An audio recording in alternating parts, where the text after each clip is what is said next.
Hello mga kasubs and welcome to the Sarsicles TV. You have me, Mark, and for this morning, we have a recommendation from user TK4NJ4OP7B. Recommendation is a cover of a Beatles song entitled uh, Now and Then, and this is to be covered by Franz Rhythm. Before we head to the song, just to let everyone know, especially the followers or fans of France Rhythm, this is the last recommendation I have for the band. So if you would like me to continue with listening and reacting to their covers, please suggest songs we can listen and react to. Uh, so hopefully I can I would be receiving from you in the next couple of days. So yep, and also I just like to extend my gratitude to all our viewers, subscribers, members, and sponsors. Maraming salamat sa inyong patuloy na suporta sa ating channel. And without any further delays, let's give this song a go in three, two, one.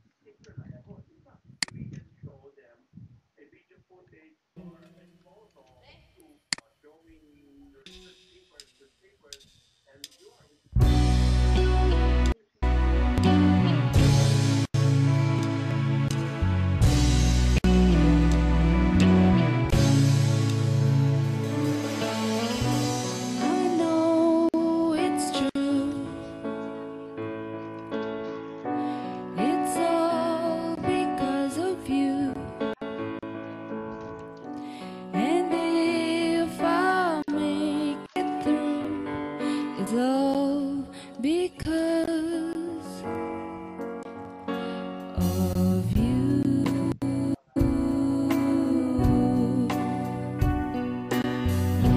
And now and then, if we must start again, well, we will know for sure that I will love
And that's the end of the song.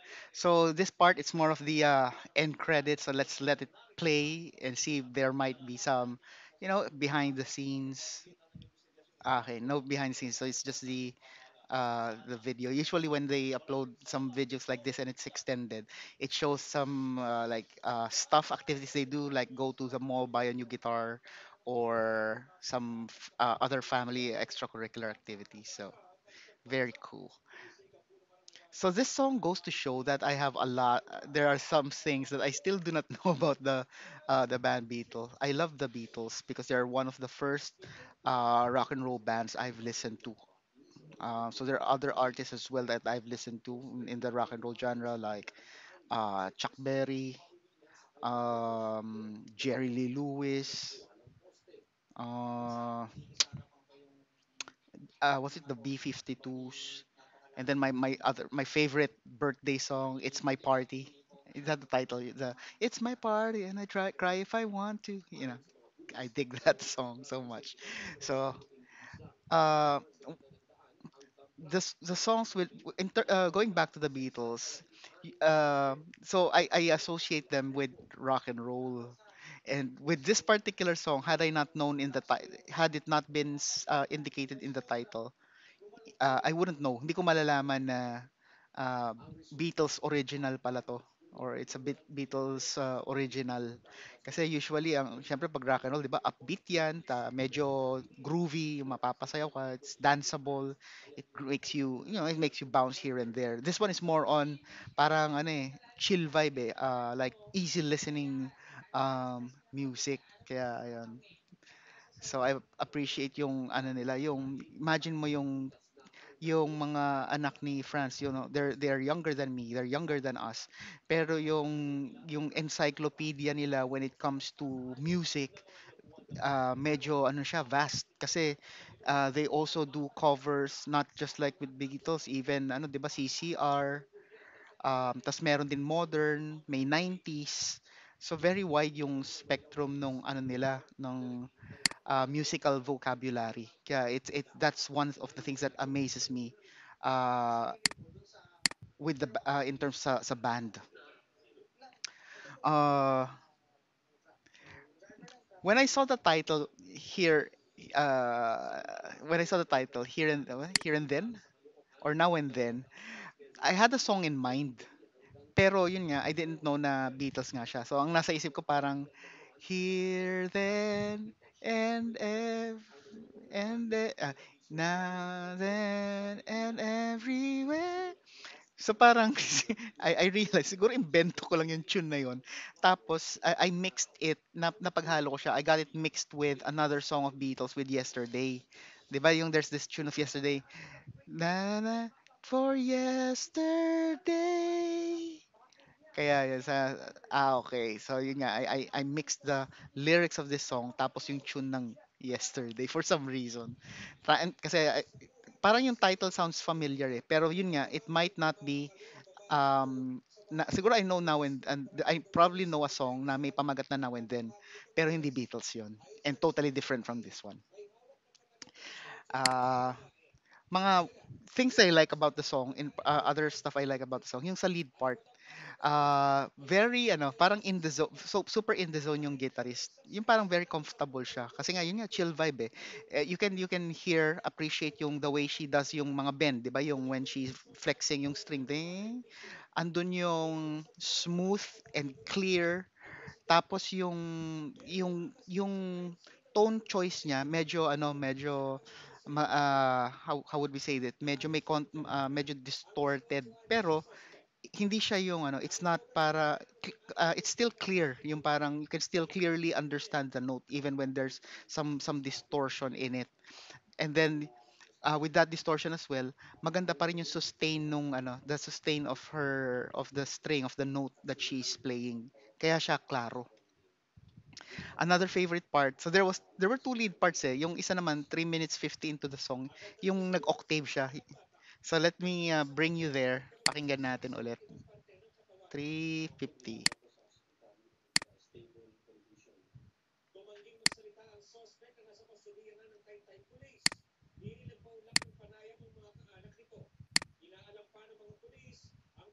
Okay, 346 she was doing octaves na pala. Sorry, so let's bring you back further.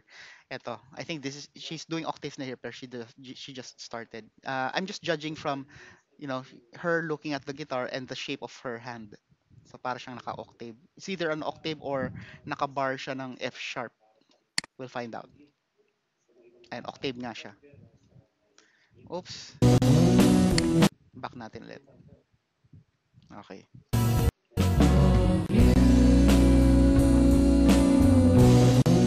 There's the octave.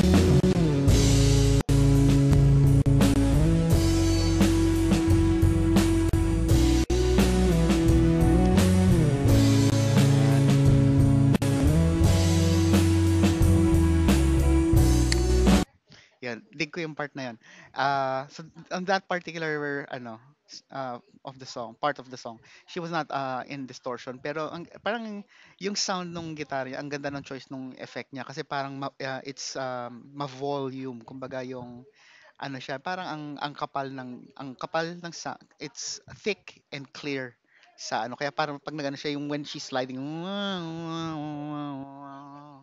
so parang suabe no, it's like she's not actually picking pero parang vino-volume control niya yung dating diba? So yun, kaya digs ko yung part na yun. So there you have it. That's my reaction. Let me know what you think. Leave it in the comments. So just a reminder, I don't have any recommendations na for France Rhythm. So pakiusap. So for those of you na may gusto pang iparinig, lagyan natin ng reaction, please put it in the comment section. So if you haven't done it yet, then please I encourage you to do the following. Do as many as you can. Don't forget to tell your family and friends about the Sarsicles TV. Sharing is caring, and most importantly, stay safe, everyone. I'll see you on the next video.